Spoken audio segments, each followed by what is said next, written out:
Hi everyone, our Bible verse for today is all about Proverbs 11:2. And sabi dito, when pride comes, then comes disgrace, but with humility comes wisdom. Kahihiyan ang laging dulot ng kapalaluan, ngunit pagpapakumbaba ay nagbubunga ng karunungan.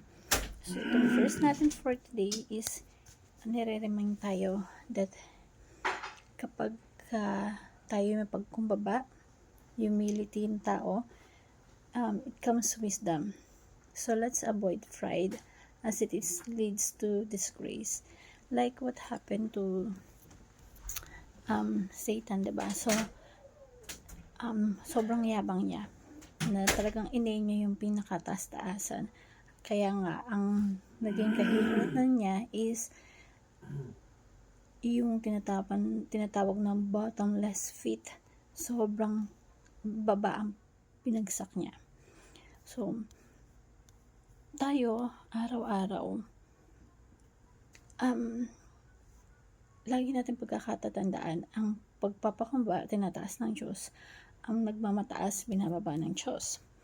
So, yung pagpapakumbaba, nagbubunga ng karunungan. It's a collection of word of wisdom. Pag nanguna yung yabang, nagdudulot ng kahihiyan. Example, may basketball. Sinabi na, hindi nyo kami matatalo. Wala kayong laban sa amin, diba? So, wala pa nga yung resulta, nagyayabang ka na.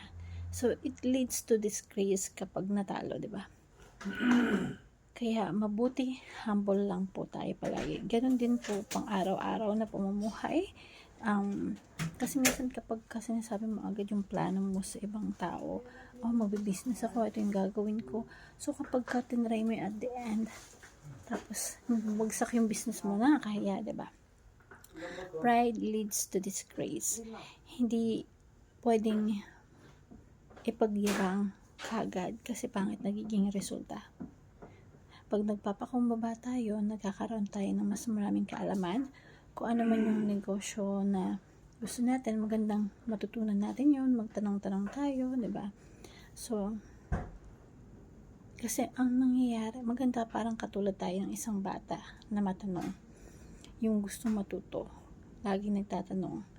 Ang nangyayari kasi kapag tumatanda na tayo, nag-i-stop na tayo magtanong. So, feeling natin kasi marami na tayong alam na natin lahat.